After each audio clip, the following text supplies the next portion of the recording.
Hello guys, आज हम सीखेंगे प्रॉफिट एंड लॉस की कंसेप्ट। ठीक है, तो प्रॉफिट एंड लॉस का जो हमारा क्वांट सेक्शन में जो वैल्यूएशन है वो काफ़ी ज़्यादा है।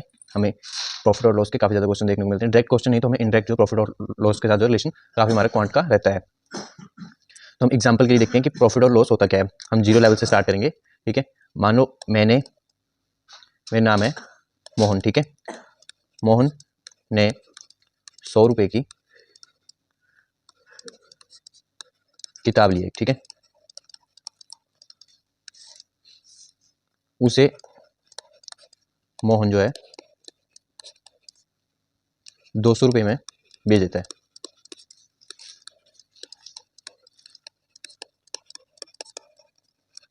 तो हमें बताना है कि मोहन को कितना फायदा या नुकसान हुआ है। ठीक है, तो जैसे हम देखते हैं कि मोहन ने ली थी पहले 100 रुपये की किताब। ठीक है, तो जिस रेट पे उसे ली थी उसे हम कहेंगे सीपी, कॉस्ट प्राइस। ठीक है, हिंदी में बोले तो क्रय मूल्य।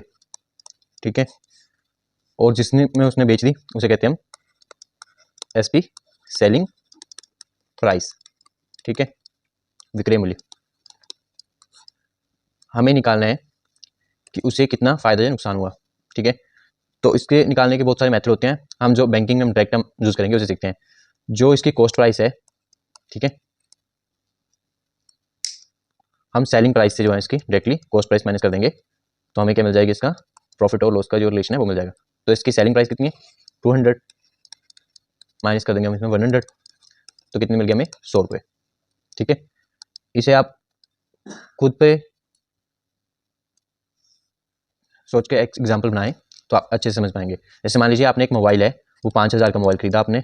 ठीक है, आपने 6 महीने यूज करके उसे जो आपने मान लीजिए 2,000 का बेच दिया। ठीक है, तो ये तो हो गया आपकी कॉस्ट प्राइस और ये आपकी सेलिंग प्राइस। ठीक है, तो आपको रिलेशन बताना है कि आपको कितना फायदा या नुकसान हुआ, कितना लाभ या हानि हुई है। ठीक है, यही हमारा प्रॉफिट और लॉस। ठीक है, तो इसमें हम सीधा करेंगे। अगर हम यहाँ से देखते हैं जैसे हमने पीछे सीखा, सेलिंग प्राइस से हम क्या कर देंगे, कॉस्ट प्राइस माइनस कर देंगे। ठीक है, 2,000 में से हम 5,000 कम कर देंगे तो हमें 3,000 रुपये का घाटा हुआ है, हमें 3,000 रुपये की हानि हुई। ठीक है, यही सिंपल सा होता है प्रॉफिट एंड लॉस। ठीक है, इसी के बेस पे आज हम कुछ क्वेश्चन करेंगे। ठीक है, तो देखते हैं हम फर्स्ट क्वेश्चन। ठीक है, कहता है मैंने 9 रुपये प्रति दर्जन की दर से 16 पेंसिल खरीदी और उन्हीं सभी को 12 रुपये प्रति दर्जन की दर से बेच दिया। इस लेन देन में कुल लाभ प्रतिशत क्या है। तो इससे पहले एक बात बताइए आप, मान लीजिए आपने 10 रुपये में 20 पेन खरीदे। ठीक है, 20 पेन। ठीक, तो एक पेन की कीमत बताएंगे हम। ठीक, आप ट्राई करना गेस करने की।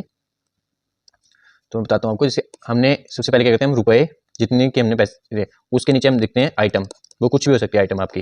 ठीक है, तो यहाँ पे हम करते हैं 10 रुपये, ऊपर रुपीज़ यहाँ पे आ जाएंगे और नीचे आइटम आ जाएंगे। तो ये आ गया 1/2। जो एक आर्टिकल की कीमत है वो है 1/2। ठीक है, 50 पैसे में उन्हें एक पेन पड़ रहा है, तो उन्होंने 10 रुपये में 20 पेन खरीदे। ठीक है, ऐसे ये क्वेश्चन कह रहा है कि 9 रुपये की प्रति दर्जन की दर से 16 पेंसिल खरीदी। तो हमें पहले क्या करना होगा, एक दर्जन के प्राइस निकालना होगा। एक दर्जन में 12 होते हैं। ठीक है, जो करते हैं इसे सोल्व हम। प्राइस, कॉस्ट प्राइस क्या है उसके जितने में उसने खरीदा था 9 रुपये। ठीक है, और एक दर्जन का हमें रेट दिया है 9 रुपये प्रति दर्जन। ठीक है, तो यहाँ पे हम दर्जन का दिया है हमें रेट, तो हमें देखते हैं कि उसे 16 पेंसिल का कितना मूल्य पड़ा। ठीक है, कितनी आर्टिकल खरीदे उसने 16। ठीक है, ये हमें दर्जन का रेट दिया है इसलिए हमने इसका डजन की क्वांटिटी यहाँ पे लिख दी है। अगर हमें आइटम का डायरेक्ट आइटम का दे रहा होता पीसेस का तो हम यहाँ पे 16 लिखते। ठीक है, तो अब इसे कटिंग करेंगे हम। 3 3 जा 9, 3 4 जा 12, 4 4 जा 16, तो ये आ गया 12 रुपीज़ में। 12 रुपीज़ में उसे 16 पेंसिल पड़ती हैं। ठीक है, आगे पूछता है उन सभी को वह 12 रुपये प्रति दर्जन की दर से बेच देता है। अब जो इसके पास 16 पेंसिल हैं इन्हें वो 12 रुपये प्रति दर्जन के हिसाब से बेच देता है। ठीक है, तो उससे जो कितना लाभ हुआ है उसको हमें प्रतिशत में बताना है। हमसे मूल्य में और प्रतिशत में दोनों में पूछ सकता है। ठीक है, तो हम देखते हैं उसे कितना प्रॉफिट होता है। 9 रुपये प्रति दर्जन वो खरीदता है और 12 रुपये में बेच देता है, तो हम सीधे कह सकते हैं उसे 3 रुपये फायदा हो रहा है। ठीक है, तो इसको हम कर देंगे 1/3, 100% में से हो रहा है, तो ये कितना आ जाएगा 33 पॉइंट। ठीक है, और हम इसका बेसिक मेथड से करेंगे जिससे आपको बड़े बड़े क्वेश्चन में भी प्रॉब्लम ना आए। तो इसलिए देखते हैं, पहले हम निकालेंगे सेलिंग प्राइस। ठीक है, तो देखिए यहाँ पे सेलिंग प्राइस निकाल रहे हैं हम। 12 रुपये में बेचेगा और एक दर्जन में 12 होते हैं, और वो 16 पेंसिल बेचेगा, तो देखते हैं कितने में बेचता है वो। ठीक है, तो ये कट जाएंगे, बचेगा 16। वो 16 पेंसिल को 16 रुपये में बेचता है, तो पहले जो उसने खरीदा है वो 12 में खरीदा है, तो वही हमारा फॉर्मूला आएगा selling price minus cost price. ठीक है, 16 माइनस 12, और 1 दर्जन का दे रहा है तो 1 दर्जन की क्वांटिटी आ जाएगी इंटू 100, हमें परसेंटेज में देना है इसका आंसर। तुझे बचेंगे 4 बचेंगे ऊपर, 16 में से 12 के 4 बचे, 4 1 1 और 4 3 12, तो ये आ गया 1/3। मैंने आपको पहले बताया जैसे ये आ गया 30.33%। ठीक है, तो ये फर्स्ट क्वेश्चन का ये था। हम देखते हैं नेक्स्ट क्वेश्चन।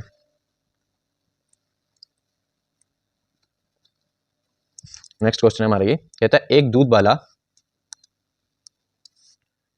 वाला कुछ दूध खरीदता है, यदि वह 5 रुपये प्रति लीटर पर बेचता है तो उसे 300 रुपये की हानि होती है, लेकिन जब वह 6 रुपये प्रति लीटर पर बेचता है तो उसे 250 रुपये का लाभ होता है। वह कितना दूध खरीदता है? हमें अब जो है क्वांटिटी बतानी है यहाँ पे। ठीक है, हमें प्राइस दिया है बट एग्जैक्ट प्राइस नहीं दिया है, तो हम इसे अज्यूम करके चलेंगे कि वो कितना दूध खरीदता है। ठीक है, तो हम सपोज कर लेते हैं कि लेट द मिल्कमैन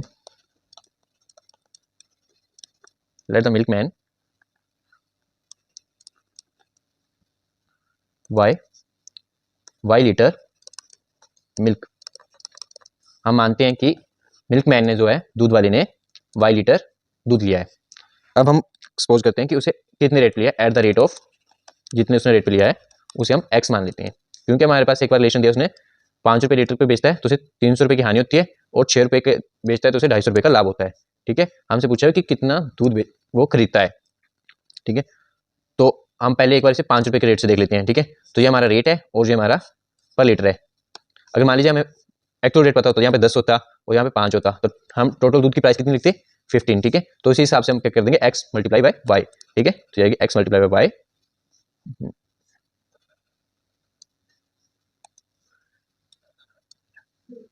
माइनस 5 रुपये की दर से बेचता है तो 5y। ठीक है, कितने की कमी होगी यहाँ पे? अगर मान लो यहाँ पे 5 रुपये की उसे कमी हो रही है तो हम इसे 5 से मल्टीप्लाई कर देते हैं ना, तो 25 आ जाता, और उसे हानि होती है 300 रुपये की। ठीक है, ऐसे हम अभी उसे 6 रुपये की दर से बेचने को कहेंगे, तो जब वो 6 रुपये की दर से बेचता है तो 10/5 करेंगे वैसे ही, और माइनस करेंगे हम। अब वो बेच रहा है, पहले बेच रहा था 5 रुपये की दर से, अब बेच रहे 6 रुपये की दर से, तो 6/, अब उसे होता है 250 रुपये का लाभ। ठीक है, अब इन इक्वेशन को हम आपस में सॉल्व करेंगे, तो एक्स वाई कट जाएगा, 6y से 5y कटेगा, तो ये प्लस हो जाएगा ना यहाँ पे, तो ये कट जाएंगे आपस में, और पहले उसे होती है हानि तो ये माइनस में होगा, और ये प्लस में है तो ये माइनस में हो जाएगा। ठीक है, तो ये आपस में ऐड हो जाएंगे यहाँ पे, ये होता है तो बचता है हमारे पास y, ये माइनस माइनस ऐड हो जाएगा, तो हो जाएगा 550। ठीक है, माइनस के साइन के साथ जब वैल्यू आती है y इक्वल टू 550 लीटर, तो ये 550 लीटर दूध जो है वो खरीदता है, हमें क्वांटिटी देनी थी इसकी, तो ये आ गई हमारे पास 550 लीटर। ठीक है, एक बार फिर मैं ब्रीफ कर देता हूँ आपको। ये कहता है कि एक दूध वाला कुछ दूध खरीदता है, उसने दूध खरीदा है, हमें दूध की क्वांटिटी हमें बताई नहीं है, हमने दूध की क्वांटिटी अज्यूम कर ली थी y। ठीक है, जब वो कहता है कि वो 5 रुपये प्रति लीटर बेचता है तो उसे 300 रुपये की हानि होती है। ठीक है, तो हमने रेट माना था x, हमें एक्चुअल रेट तो दिया नहीं था क्योंकि हमें क्वांटिटी नहीं है, तो हम एक्चुअल रेट इन्होंने प्रॉपर हमें दिया नहीं था, तो हमने उसे रेट मान लिया था x। एक बार हमने 5 रुपीज़ के जैसे क्वेश्चन में कहा था, और एक बार हमने 6 रुपये की दर से बेचा। ठीक है, तो पहले उसे 300 रुपये की हानि हुई, फिर उसे 250 रुपये का लाभ हुआ। इक्वेशन को इनको सोल्व करेंगे, फर्स्ट इक्वेशन को और सेकंड इक्वेशन को सोल्व करने पे हमारे पास ये आंसर आता है। ठीक है, नेक्स्ट क्वेश्चन देखते हैं हम।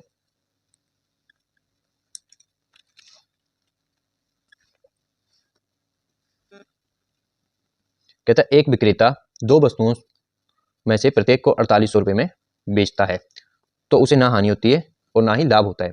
यदि वह एक वस्तु को 20% लाभ पर बेचता है तो दूसरी वस्तु को कितने प्रतिशत की हानि पर बेचता है? वो 4800 रुपये प्रति वस्तु की दर से 2 वस्तुएं बेचता है। ठीक है, जब 4800 रुपीज़ पे बेचेगा ना तो उसे नो प्रॉफिट नो लॉस होता है। ठीक है, अब वो कह रहा है अगर वो एक जो आइटम है उसकी उसे वो 20% प्रॉफिट पे बेचता है और दूसरी को वो कितनी हानि पे बेचता है, ये हमें पता करना है। तो हम इनका रिलेशन बनाते हैं। पहले हमें सेलिंग प्राइस ही चाहिए। ठीक है, तो हमें 2 आर्टिकल बोले हैं, 2 वस्तुएं, सेलिंग प्राइस ऑफ 2 आर्टिकल। ठीक है, ये कितना आ गया 4800 इंटू 2 कर देंगे हम, तो जाएगा 9600। ठीक है, अब हमें निकालने हैं कॉस्ट प्राइस। ठीक है, cost price of first article है वो 20% के लाभ पे बेच रहा है। ठीक है, और दूसरे को कितनी हानि पे बेच रहा है वो हमें ज्ञात करना है, ठीक है। तो हम ये उसका मार्कअप लिख लेते हैं और उसकी एक्चुअल वैल्यू 100 थी और एक आर्टिकल की प्राइस जो है वो 4800, ठीक है। तो 25 जा 100, 26 120, 6 8 जा 48 और 800 आ जाएगा। यहाँ पे आ गया हमारी 4000, ठीक है। 4000 वैल्यू आ गई हमारी जो उसने आर्टिकल 20% प्रॉफिट के बाद दूसरे आर्टिकल को लॉस पे बेचा है, ठीक है। तो भी हमें निकालना है सेकंड, ये हमारी आ गई फर्स्ट आर्टिकल की, ठीक है। सेकंड आर्टिकल की हमें निकालनी है सेलिंग प्राइस, ठीक है। तो 9600 की जो है दोनों आर्टिकल हैं, उसमें से एक बेचता है वो 4000 का और दूसरे को बेचता है प्रॉफिट पे, तो ये आ गया हमारा 5600, ठीक है। और हमें पूछा उसने दूसरी वस्तु की कितनी प्रतिशत पे हानि पे बेचता है, तो हमें लॉस परसेंटेज बताना है, ठीक है। तो ये तो आ गया जो फर्स्ट 20% प्रॉफिट पे बेचता है। अभी हमें जो एक्चुअल आर्टिकल की वैल्यू थी ये है, ठीक है। और वो कितने इससे लॉस पे बेचता है हमें कंपैरिजन करवाना है, तो इसी को हम नीचे लिखेंगे 5600 इंटू 100, ठीक है। तो ये कितना आएगा हमारा, जो हमारा आता है 800 और इस 800 से हम काटते हैं तो ये 7, तो ये आ गया 1/7 को अगर हम काटते हैं 100 से तो इसकी फ्रैक्शन वैल्यू होती है 14/2/7, ठीक है। तो इसका ये आंसर आ गया। जो दूसरी आर्टिकल को है वो 14 से 2/7% की हानि पे बेचता है अगर वो फर्स्ट आर्टिकल को 20% प्रॉफिट पे बेचता है, ठीक है। एक बार फिर इसमें ब्रीफ करने की कोशिश करता हूँ, आप समझिएगा।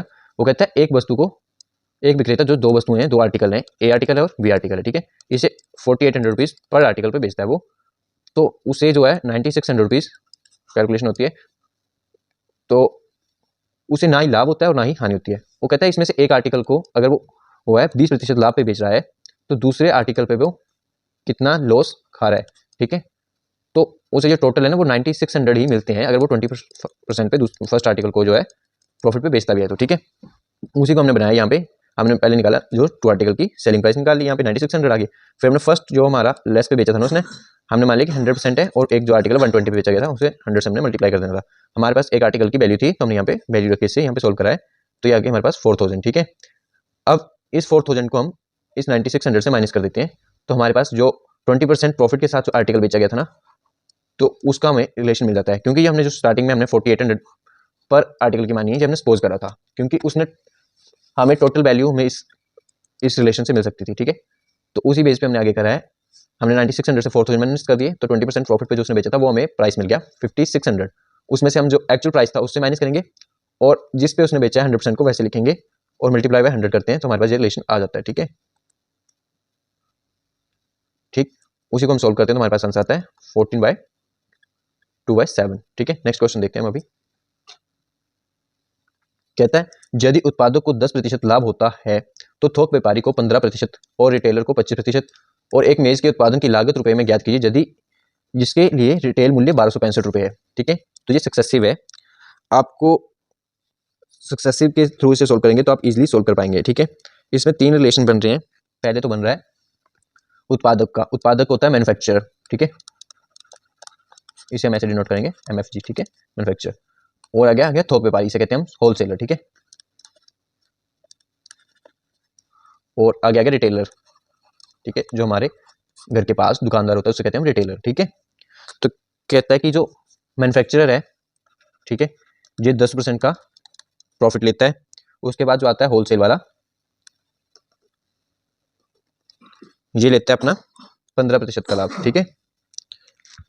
और कहता है रिटेलर लेता है 25% का लाभ, ठीक है। तो हमें क्या करना है, हमें कॉस्ट प्राइस निकालनी है उसकी मेज की, ठीक है, टेबल की, जो हमें दे रखी है यहाँ पे 1265 रुपए, ठीक है। हम अपनी तरफ से मान लेते हैं ये हमें दे रखे 1265 रुपए रिटेल प्राइस, ठीक है। इसमें से हमें निकालना है 25%, 15% और 10%, फिर हमें क्या मिल जाएगी CP, ठीक है। तो हम अपनी तरफ से अज्यूम कर देते हैं कि let table cost price is X rupees, ठीक है।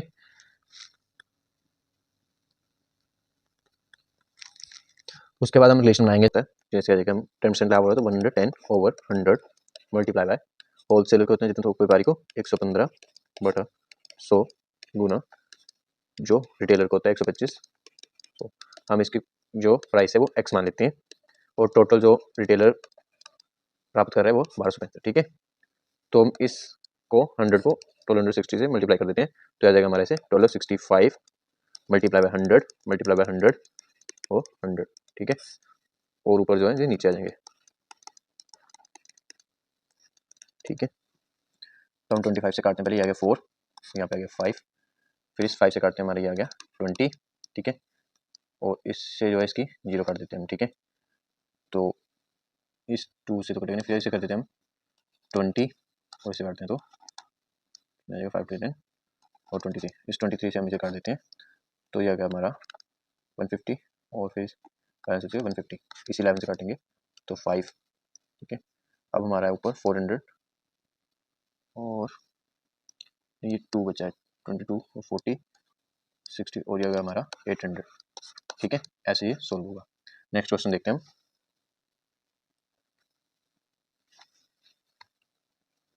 कहता है 25 रुपये किलोग्राम की कितनी किलोग्राम चाय को 30 रुपये किलोग्राम के 30 रुपये किलोग्राम चाय के साथ मिश्रित किया जाना चाहिए कि मिश्रित चाय 30 रुपये प्रति किलो बेचने से 10% का लाभ हो, ठीक है। तो इसमें हम सीखेंगे एलिगेशन मेथड, ठीक है। एलिगेशन मेथड हम इसमें सीखेंगे, ठीक है। सबसे पहले हम निकालते हैं कि जो 30 रुपये पर बेच रहा है और बेच रहा है 10% प्रॉफिट पे, तो ये इसका कितना जो है परसेंटेज बनेगा जिस पे वो बेचेगा, ठीक है। पर किलो का रेट हमने चेक करना है, तो इसको पहले हम देखेंगे हमारी क्या है सेलिंग प्राइस, ठीक है। जेम में 30 और कितने परसेंट के लाभ पे बेच रहे हैं हम इसे 10% के, ठीक है। तो 100/110 क्योंकि ये मार्कअप प्राइस है इसका 30 तो इससे 110 लिखेंगे। इसे हम सॉल्व करते हैं अब तो, ठीक है। तो ये काट देते हैं हम, ये कितना हो गया 300/11, ठीक है। अब हम करते हैं आगे नेक्स्ट एलिगेशन मेथड यूज, ठीक है। एक हमें रेट दिया उसने 25 रुपये, जो उसने एक के हमारे पास 25 रुपये की चीनी और दूसरी हमारी 30 रुपये की, ठीक है। इसे वो बेचना चाहता है, यह है पर केजी का रेट, ठीक है। वो बेचना चाहता है 300/11, ठीक है। एलिगेशन मेथड में हम ऐसे करते हैं, ये है फर्स्ट प्राइस है, ये सेकंड प्राइस है, ऐसे हमें दो रिलेशन दिए होते हैं, ठीक है। और जो डिज़ायर रिलेशन होता है उसे हम यहाँ पे सेंटर में लिखते हैं, ठीक है। अब इस डिज़ायर रिलेशन से क्या करते हैं हम, जैसे ये बड़ा है तो इससे इसे निकाल देंगे, ये बड़ा है तो इसे मतलब 25 जो है 311 से छोटा है तो 311 से माइनस करेंगे हम, ठीक है। तो अब हम माइनस करते हैं 311 को 25 से, ठीक है। तो इसमें क्या आएगा, पहले एलसीएम आएगा तो 11, ये सिंगल वैल्यू तो 11 ही रहेगा, ठीक है। तो 300/11 माइनस है 25 ओवर मल्टीप्लाई बाय 11 होगा, तो ये आ जाएगा 275, ठीक है। तो यहाँ पे जो हमने माइनस करा तो इसका कितना आंसर आ गया, ये 275 है और 300 से माइनस हो गया तो ये आएगा 25/11, ठीक है।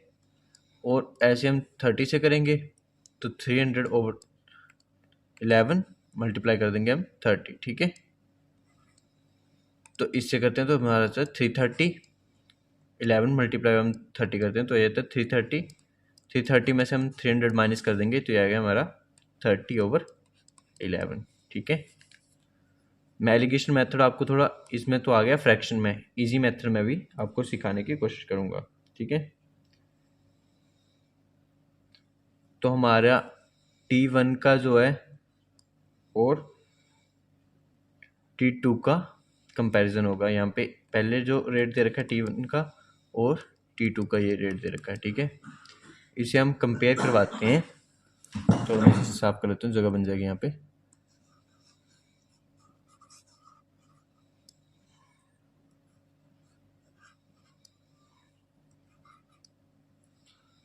देखिए इसे अब हम करेंगे कंपेयर, ठीक है। तो ये 11 अगर हम इसे ऐड करते हैं फ्रैक्शन में तो ऐसे लिखा जाएगा 30/11 और यहाँ पर लिखा है 25/11, ठीक है। तो ये कट जाएगा, ठीक है। तो ये आ गया 30/25, ठीक है। तो ये भी कटिंग हो जाएगी, इसमें आपका आ जाएगा 5 6 30 और 5 5 25, तो 6/5 आ गया। ठीक है, तो किस क्वांटिटी में मिक्स करना था, ये हमारी है 30 किलोग्राम चाय। ये मैंने गलत पढ़ लिया था पहले, 30 किलोग्राम चाय का रेट दिया है हमें। ठीक है, तो 6/5 के रेशो में हम इसे मिक्स करेंगे, तो 6/5 इंटू 30। ठीक है, 5 6 30, तो 36 किलोग्राम हम चीनी का जो मिश्रित करेंगे, तो हमें 10% लाभ पे बेचने वाला जो क्वांटिटी हमारी आ गई। ठीक है, 36 रुपये पर किलोग्राम के रेट से हम बेचेंगे। नेक्स्ट क्वेश्चन देखते हैं हम अभी। क्वेश्चन कहता है कि वीर 480 रुपये में एक वस्तु खरीदता है, वह उसे 12% की हानि पर बेचता है और उसे कुछ पैसे प्राप्त होते हैं, एवं उन्हें पैसों को वह दोबारा एक वस्तु खरीदता है और वह 25% के लाभ पर बेचता है। इस लेन देन में उसे कितने प्रतिशत का लाभ प्राप्त हुआ। ठीक है, तो हमें क्या पूछा है, हमें प्रॉफिट परसेंटेज पूछी है। ठीक है, हमें प्रॉफिट की जब परसेंटेज पूछेगा ना, तो हमें जो रियल वैल्यू दे रखी है यहाँ, इससे कोई हमारा रिलेशन नहीं होता।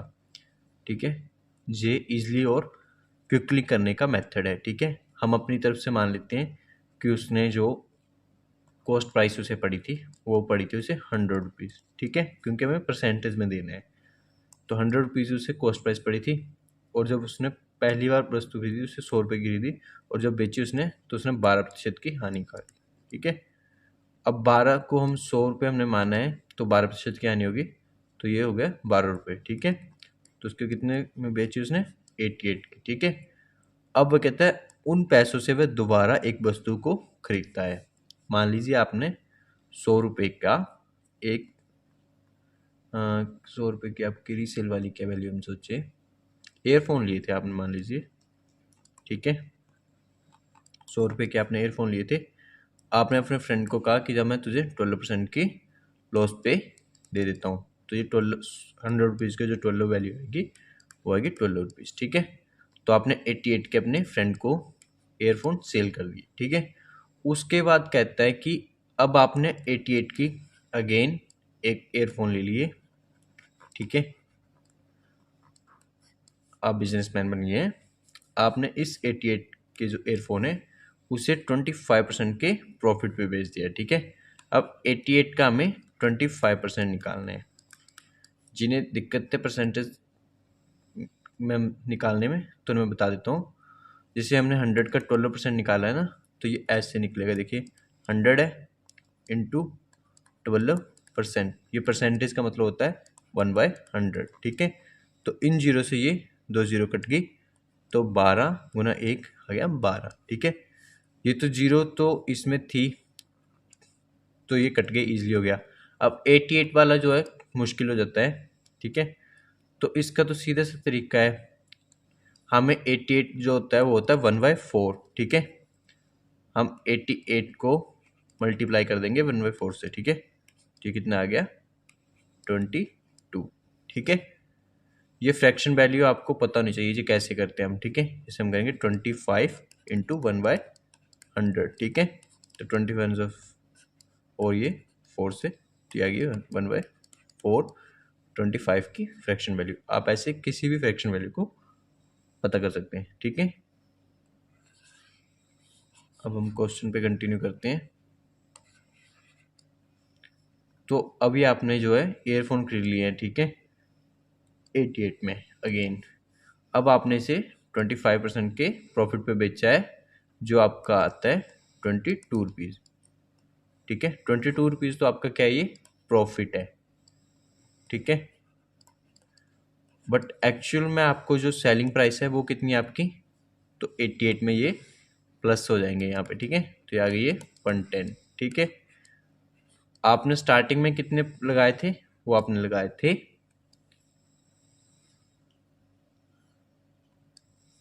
100 रुपीज़। ठीक है, यहाँ पे 100 रुपीज़ लगाए थे ना आपने स्टार्टिंग में, हमने कॉस्ट प्राइस 100 मानी है। और आपका जो सारा इसमें लेन देन है उसमें उन्होंने पूछा कि अपना फाइनल में उसे कितने प्रतिशत का लाभ हुआ, आपको लास्ट में कितना प्रॉफिट हुआ है।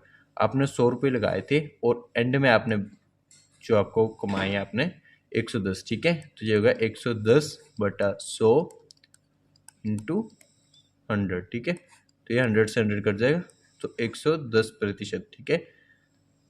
10 रुपये उसने करे हैं तो 100 से करे थे तो ये आपका 10% आ जाएगा, ठीक है। 10% उसे शुद्ध लाभ जो है उसने कमाया है, ठीक है। Thank you for watching. ऐसे हम कंटिन्यू करेंगे और मैं ट्राई करूँगा आपके सारे टॉपिक जो है मैं कवर करवाऊँ, उस पर हम फिर बहुत सारे मॉक भी लगाएंगे। अभी हमारे पास IBPS, PO और क्लर्क का जो है एग्ज़ाम कैलेंडर आ गया है, ठीक है। और उसके साथ क्या आ गया, RRB के, ठीक है, PO और क्लर्क का, ठीक है। तो अगर आप सीरियस हैं 2024 में आप जॉब लेना चाहते हैं, ठीक है, और फ्री में आप पढ़ना चाहते हैं, तो आप हमारे साथ कनेक्ट करें और पढ़ाई करें। हम आपको पूरा बैंकिंग का सिलेबस है ना फुल फ्लेज, ठीक है, ये हम आपको फ्री में पढ़ाएंगे यहाँ पे और क्वालिटी के साथ पढ़ाएंगे। आप यकीन मानिए ये जो काफ़ी ही ऑथेंटिक कंटेंट है, ये मैं कहीं से आपको ऐसे नहीं पढ़ा रहा, ये प्रीवियस ईयर के क्वेश्चन है जो मैं आपको यहाँ पे सॉल्व करवा रहा हूँ, ठीक है। Thank you for watching.